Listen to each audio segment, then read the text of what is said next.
அவர்களுக்கு என்னுடைய பணிவான வணக்கத்தை தெரிவித்துக் கொள்கிறேன். கவிதை வழங்குவதற்கு முன்பாக ஒரு வார்த்தை. நூற்றாண்டு காணும் RSS என்கிற ஒரு அறிக்கை என்னிடம் இருக்கிறது. RSS என்கிற அந்த வார்த்தையை கேள்விப்பட்டிருக்கிறோம். ஆனால் களம் இறங்கி செயல்படுகிற அந்த காட்சியை நாம் கண்டதில்லை. மறைமுகமாக செயல்பட்டுக் கொண்டிருப்பார்கள். எங்கேனும் மாநாடு நடத்தப்பட்டால் அங்கே அந்த அரைக்கால் சட்டை, காக்கி சட்டையும் வெள்ளை சட்டையும் போட்டுக்கொண்டு செல்லுகிற அந்த காட்சியை அபூர்வமாக பார்க்க முடியும்.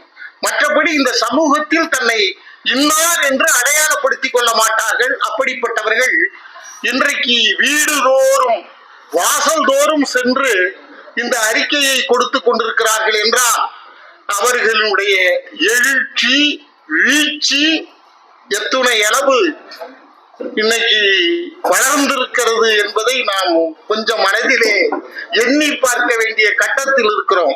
இது இப்படியே சென்றால் இவ்வளவு நேரம் பேசியதெல்லாம் ஒண்ணுமே இல்லை என்கிற ஒரு நிலைக்கு தான் தள்ளப்படும் என்று நான் கருதுகிறேன்.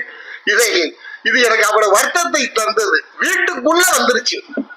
எங்க வீட்டுல இருக்கு, நான் வெளியில போயிட்டு வரேன், உள்ள இருக்குது அந்த சோபாவில் இது கிடக்கு. என்னம்மா ஏதோ ஒரு 4 பேர் வந்தா டொனேஷன் கேட்கறான் போல இருக்கு, இப்ப எல்லாம் கொடுக்கறது இல்லைங்க, நான் அப்புறம் ஒரு சந்தர்ப்பத்துல தர்றேன்னு சொல்றேன். இல்லம்மா காசு வாங்கறதுக்கு வரல, உங்களுக்கு நல்லது சொல்றதுக்காக வந்திருக்கிறோம்னு சொல்லி இதை கொடுத்துட்டு போனோம்னா எப்படி இருக்கிறது பாருங்க நிலைமை.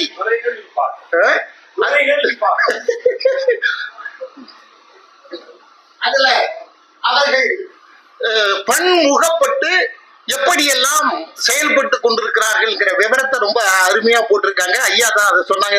1925 3 பெரும் இயக்கங்கள் தோன்றின. ஒன்று கம்யூனிஸ்ட் இயக்கம், இன்னும் சுயமரியாதை இயக்கம், 3வது RSS இயக்கம் சொல்லிட்டு போனாங்க பொடியில ஐயா. அவங்க நூற்றாண்டு விழாவுக்கான அந்த அழைப்புதலை தான் கொடுத்திருக்கிறார்கள். அது பார்க்கணும். சும்மா பேசிக்கிட்டு காதல கேட்டுக்கிட்டு போனா என்ன ஆகும்னே நமக்கு நினைச்சு பார்க்கவே முடியவில்லை. அது ஒரு பக்கம். என்னுடைய கவிதைக்கு வருகிறது. எப்பொழுதுமே நான் கவிஞன் இல்லை. மற்றவர்களினுடைய வற்புறுத்தலுக்கும் நீயும் ஏதாவது செய், படி, தமிழ் படித்திருக்கிறாயே என்று சொல்லுவதனாலே நான் ஏதாவது ஒரு கிறுக்கிட்டு வருகிறேன், அவ்வளவுதான். அப்படி ஒரு கிறுக்கல் தான் கவிதை என்ற பெயரிலே உங்களுக்கு. திருத்தி எழுதிட வேண்டும் புதிய வரலாறு, வருந்திய இதயம் களிப்பேர் உவகை கொள்கின்றவாறு, இருக்கின்ற நிலைமையில் அது அமைவது எவ்வாறு? இறுக்கமாக பற்றி இருக்கிற சாதி மதவெறிகள் பெரும் தகராறு இருவேறு வகையாக அமைந்திருக்கிறது நம் வரலாறு. கங்கை கொண்டான், கடாரம் கொண்டான், பொங்கு புனல் இமயம் ஏறி வெற்றி கொடி நாட்டினான், அங்கே இருந்து கொக்கரித்தவன் மண்டையின் மீது கல் ஏற்றினான், மங்களதேவிக்கு கோயில் கட்டி வைத்தான் என்பது வரலாறு. யவனம், சீனம், சாவகம் மற்றும் ஈழம் இவற்றோடு வாணிக தொடர்பை வளர்த்திருந்தான். அழகிய தமிழின் பெருமையை இங்கெல்லாம் கொண்டு சேர்த்தான். தமிழின் மாண்பு, பண்பு, கலைகளையும் பரவ விட்டான். அறிவியலாக இலக்கியமும், இலக்கியத்துக்குள்ளே அறிவியலையும் அருமையாய் அமைய அறிவோடு படைத்தான்.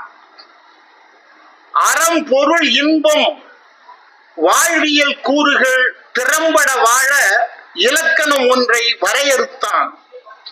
தமிழனின் இத்தனை பெருமைகளையும் ஏடுகள் உரைக்கின்றன வலுவாக.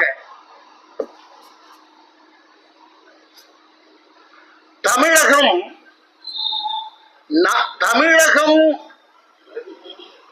நாடி பிழைக்க வந்தவரை வரவேற்று மகிழ்ந்தனர் உளமாற. தத்தி நத்தி பிழைக்க வந்தவனெல்லாம் சுகமாய் வாழ்கிறான் உயர்வாக. இந்தியாவுக்குள்ளே தமிழினம் சிறுபான்மை என்று ஏளனம் செய்கிறான் இலக்காரமாக. ஈரமும் வீரமும் காதலும் கொண்டது நமது வாழ்வியல் முறைமை.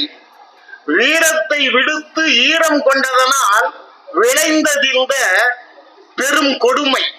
வீர உணர்வை விட்டு விட்டு வெறும் ஈர உணர்வு மட்டுமே கொண்டிருந்ததனால் விளைந்த கொடுமை இது. ஆரிய மொழியை அம்பலம் ஏற்றியதால் அமைந்ததிந்த அவமானம்.